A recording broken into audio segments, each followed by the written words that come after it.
I went lurking and I found all these sewing patterns in my sister's stash, and I thought in today's video we could go through that.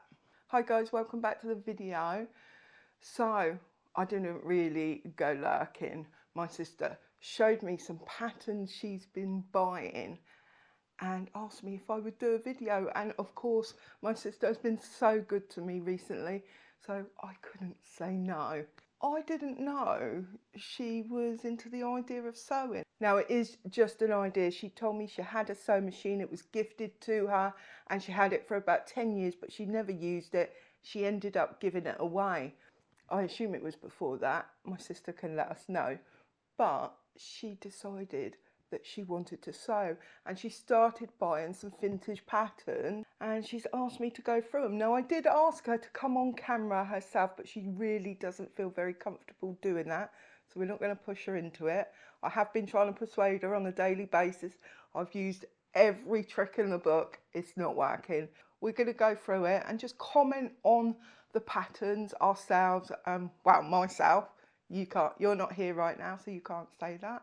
I have to say vintage sewing patterns are not my jam, partly because of the sizing. It's really difficult to find sizes my size in vintage patterns. And I always imagine vintage patterns to be quite dainty.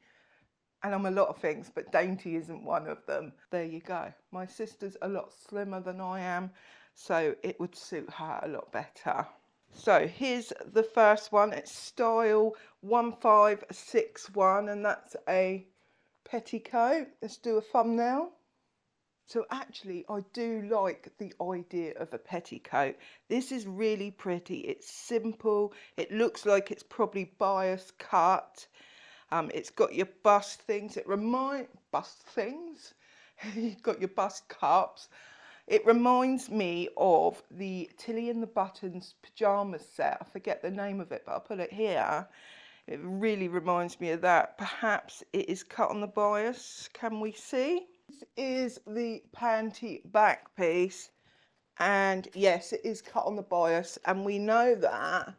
Excuse my shaky hands, but we know that because you can see that line there is diagonal. And that is the grain line. So we know that this pattern is cut on the bias. Now what happens, hang on, let me put this away.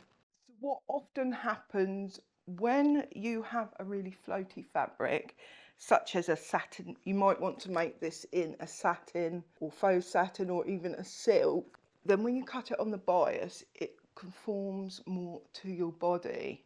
Now you do have to be careful. I would not hang up a garment in the wardrobe that has been cut on the bias because it will drop and become uneven.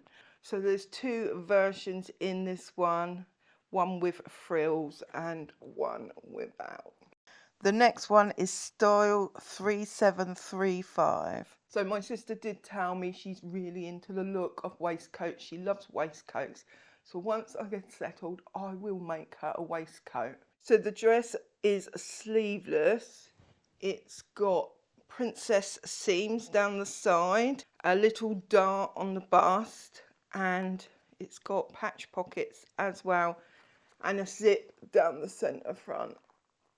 So there's three versions. That's the first version. The second version is basically the same without the patch pockets. And the third version is shorter but with a trouser, so it's a nice trouser set. It's very retro. So for me personally, I couldn't have an outfit without sleeves. I do have a dress without sleeves, a Bardon dress, which was a free pattern from Peppermint magazine, but I never ever wear it with my arms bare. It's just a me thing. So that's very pretty. So next up is style 1983. So at the time this came out in 1977, it was 95p. By comparison, a pattern like this now would be between £8 and £12. So this is another waistcoat one. These are more traditional waistcoats. You get four versions and they're all short, open in the front. Some have got collars, one has got a collar and patch pockets. The others, the differences are in the trim. So the first one has a bias edge. So you can see that there. The second one has some trim sewn into it. If you see there, the bottom left has a collar and some shaping, and the other one is just a short one. So that one would be the easiest one to make, but I would say a waistcoat is not a difficult make. I did make my husband one years and years ago. Leave me a comment down below if you've heard of pinpoint patterns. So this was 18p when it came out. They're practically giving it away. So this is number 1042. Oh, this is a multi-size printed pattern. So it goes from a bust 34 to a 40. So we're starting to see a bit more of a size range. Those other ones were one size only. For me, as a plus size person, I can't really wear waistcoats. Someone was asking in the comments for me to talk about clothing that suits plus size. I would say whatever you feel comfortable in is what would suit you. However, for me personally, whenever I wear like a waistcoat, anything without sleeves, it makes me feel really butch and big. And I really feel uncomfortable when I'm wearing something like that.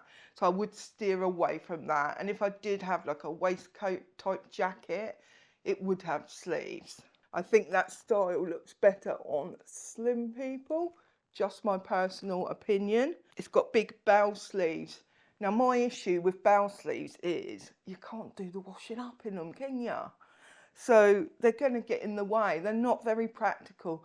But if you were going for a night out, then they might be really pretty. Just don't get them near your drink.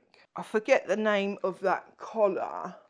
Someone remind me what the name of that collar is. It's almost like a pussy bow blouse, except it's not a bow. So not really. It's got a seam down the centre front. It's got darts down the front as well. So we've got another one from the Pinpoint Patterns, another 18p multi-size one. This one goes from a 32.5 bust up to a 38 bust.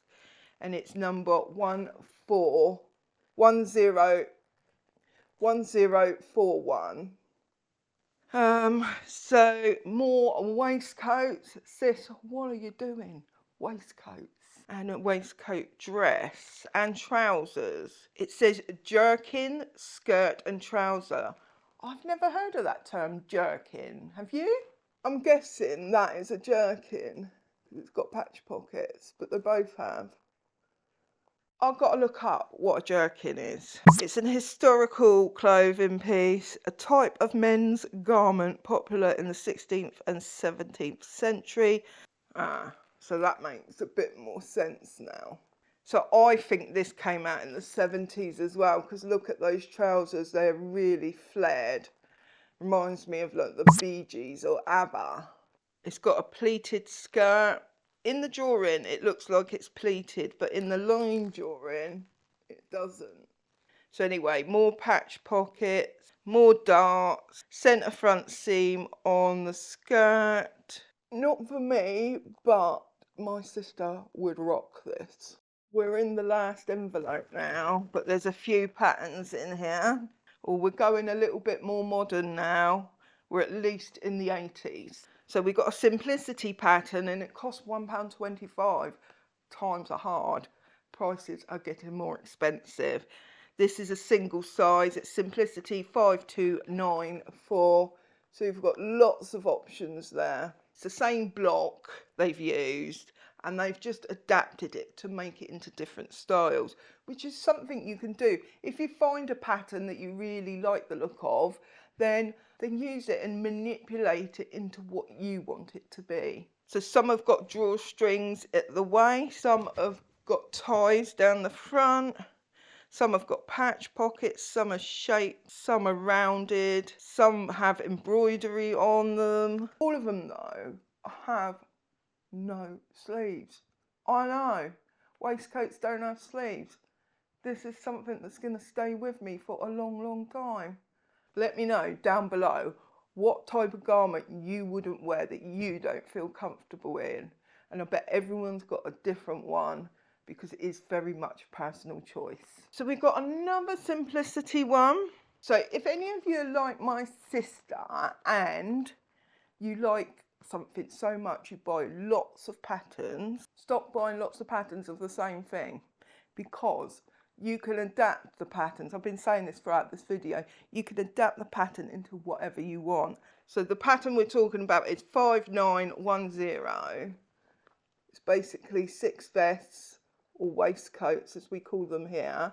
There's nothing in that pattern that cannot be achieved with that pattern. You've just got to know a few basic rules for pattern drafting, which anyone can learn. Although we've really ascertained that I'm not going to make one of these, if I was, this pattern is much more my style. So you see, you've got the rounded neck, you've got the frills. I like a bit of boho, you see. Got the trim and the shaping as well, the princess seams. Yes, that is more my thing. European 30 to 36, or a 4, 6, 8 and 10. It's a Canadian pattern. And, oh, we've got a Jiffy pattern. 4838, size 10. So something you've got to be aware of when you're buying patterns. Now my sister doesn't sew. I think I started to tell you at the beginning and then veered off onto something else. But my sister had a sewing machine. She wanted to make patterns, but she didn't understand how to make them and didn't learn. As a novice, if you've never sewn and you're choosing patterns, don't go. You might think you're a size 10, so you buy a size 10 in patterns, and that is not true. What you want to look for is the bust size, because that is a bust size of 31. Now, not everyone who's a size 10 is going to be a 31 bust, so it really is individual. It's got standardised body measurements on the back there. I don't want to take it out of the cellophane, so I'm not sure how well you're seeing it. Would you call this an A-line dress? Yeah, an A-line dress. It says on the back, kimono sleeves. Now, I'm not sure we call them kimono sleeves anymore, but they are grown-on sleeves, essentially. And they come with a belt, and they're really high up in the neck. I've got a really high neck on at the moment. This is just a t-shirt that I bought. But if I make clothes, I always make my necks lower because I feel like I'm being strangled up here. This one cost 60 cents in Canada. Literally giving them away. Leave me a comment down below. I leave my sister a comment below because she reads all the comments as well.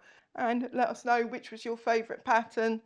Do you like vintage sewing patterns? Do let us know. And watch this video next because you are going to have lots of fun doing so. I'll catch you very, very soon.